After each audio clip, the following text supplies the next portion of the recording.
Snow White. Snow White, the live action Snow White gift that keeps on giving.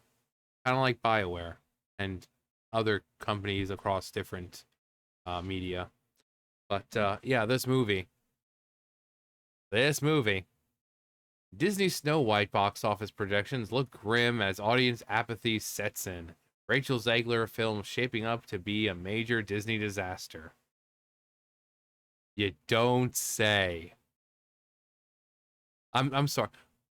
What have we the people been saying this the whole time? Of course, I know they're just putting that as a headline. It's like, oh, well, this must be shocking to the people on that side who think that this movie's going to be a success. But, we've been saying that it's not going to be a success this whole time because this chick didn't know when to shut her mouth. With Disney's live action Snow White remake set to hit theaters on March 21st, so let's see, it's February 13th. February, March, so like a month away. Early box office I was about to say projections or projections are painting a bleak picture. Industry tracker Quorum reports that the film is on track for a 63 to 70 million dollar domestic opening weekend, with other sources predicting 65 million. While this would mark the highest domestic opening of Rachel Zegler's career, surpassing her $44.6 million debut in The Hunger Games, Ballad of Songbirds and Snakes, it's a far cry from the heights of Disney's previous blockbusters. The numbers look even worse when compared to other Disney live action remakes. The Little Mermaid opened with 95.6 million domestically over 3 days and was still considered a financial disappointment. Disney's The Lion King 2019 debuted with 191 million dollars. Beauty and the Beast 2017 174 million, surpassing both 1 billion globally. By contrast, the Snow White box office number projections place it closer to Maleficent, which opened at nice 69.4 million and managed to reach 758 million worldwide, though its sequel failed to turn a profit. How much does the movie how much this movie took? The reason for Snow White's dire outlook goes beyond box office comparisons. The film has suffered from catastrophic marketing missteps and backlash that has been building for nearly 2 years. Yeah. When you have a person songifying the comments, and those are more popular than the movie trailers and all that, yeah, it's bad. It's bad. Both the movie trailers have been obliterated on YouTube, each surpassing 1 million dislikes. The teaser trailer, released in mid 2024, currently holds 1.5 million dislikes to just 101,000 likes. 101,000 likes. The official trailer, which debuted in December, has 1 million dislikes as only 40,000 likes. Christmas Day sneak peek featuring Rachel Zegler's new song, Waiting on a Wish, fared no better, earning 45,000 dislikes to just about 5,000 likes. Every single time it got worse. Every single time it got worse. We went from 101,000 likes to 40,000 likes to 4,000 likes. If if that's not a sign, I don't know what is. And that's way too many people for people to say, "Oh, it's being review bombed or whatever." It's just haters. No, this woman has managed to unite so many people. She's united the left, the right, the middle, blacks, whites, Latinos, uh, crippled people, uh, blind people. You name it. She's pissed people off. She's pissed people off. I don't know how she's offended blind people, but actually, they're probably getting off light here. They're getting off better than at least they can't see the movie. But yeah, the views are getting worse. and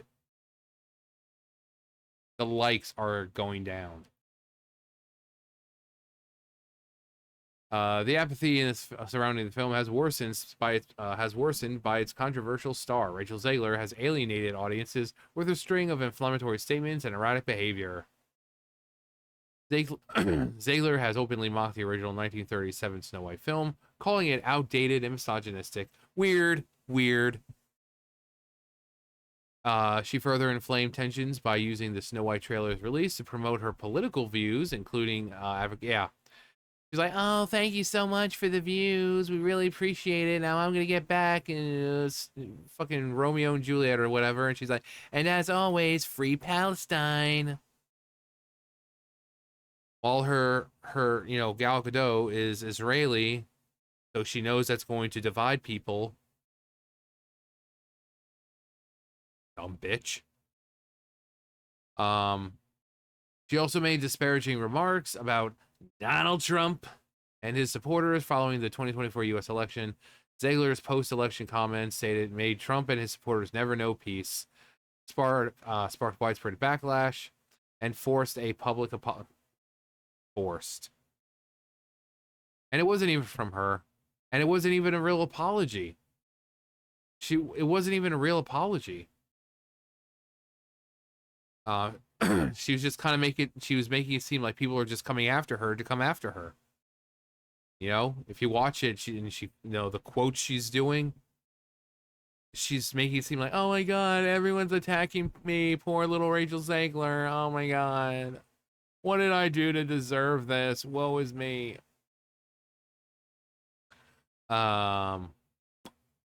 Validity and sincerity of that apology has been called into question many times. Adding to the film's woes is its massive production cost, reportedly ballooning to over $300 million due to reshoots. So let's see. $300 million. I'm guessing about,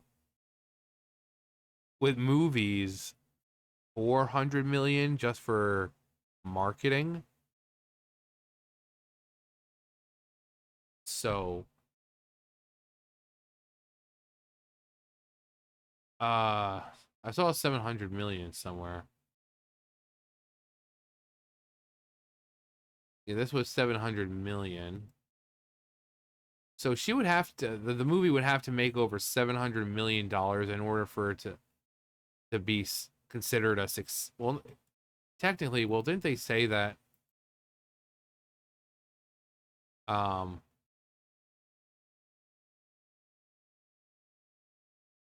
The Little Mermaid, yeah, was still considered a financial disappointment.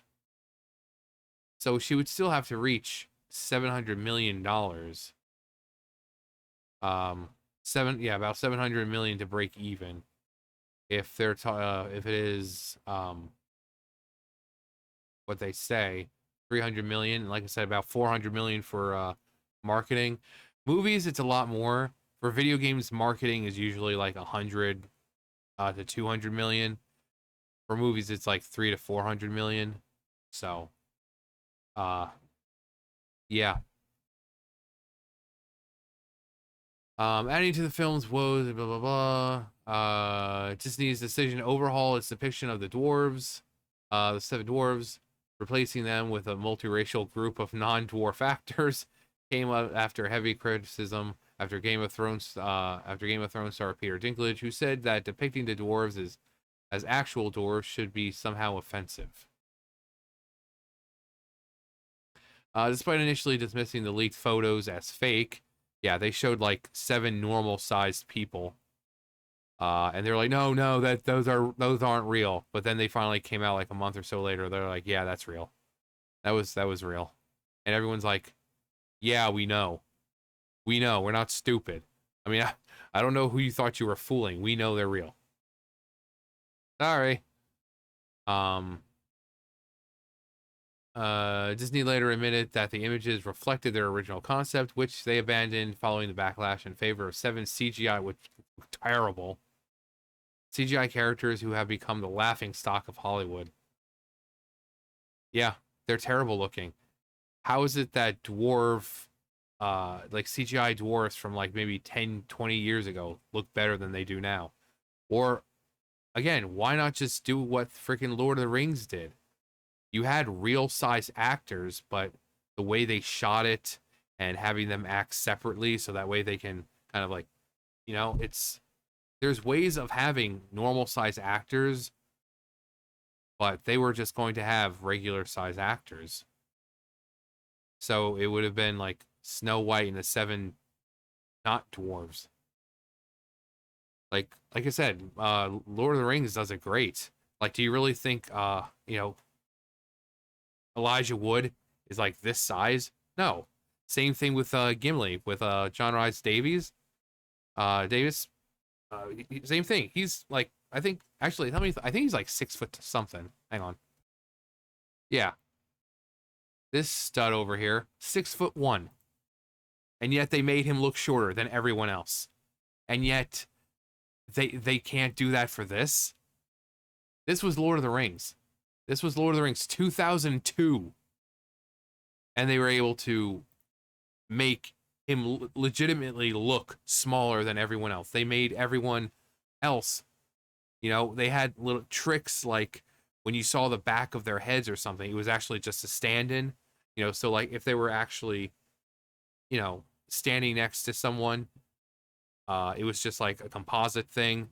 But if you saw you like Gandalf, doing that to one of their heads, that was just a stand-in with, dressed up to kind of look like them. So the tricks can be used to make them look good, but no, they just like, no, let's just make them PS1 Hagrid. Hello, Harry. Hello, Harry. Fancy some tea? Um, Rachel Zegler's box office track record. Okay, we can click that now. Also, Osho offers little hope for Snow White. Her recent film Y2K bombed at the box office with a pitiful 4.2 million total gross. The combination of her unpopularity and a lack of enthusiasm for the project has led to a marketing nightmare.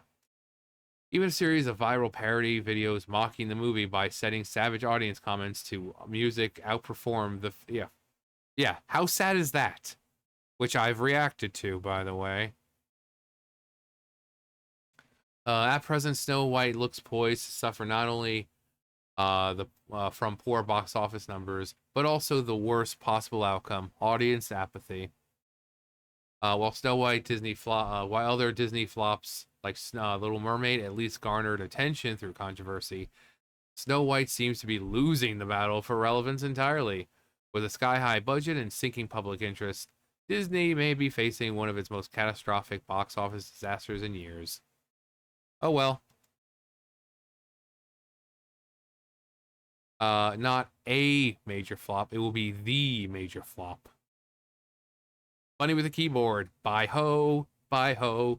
To your movie we won't go. You made it woke, it will go broke. Bye ho, bye ho, bye ho, bye ho.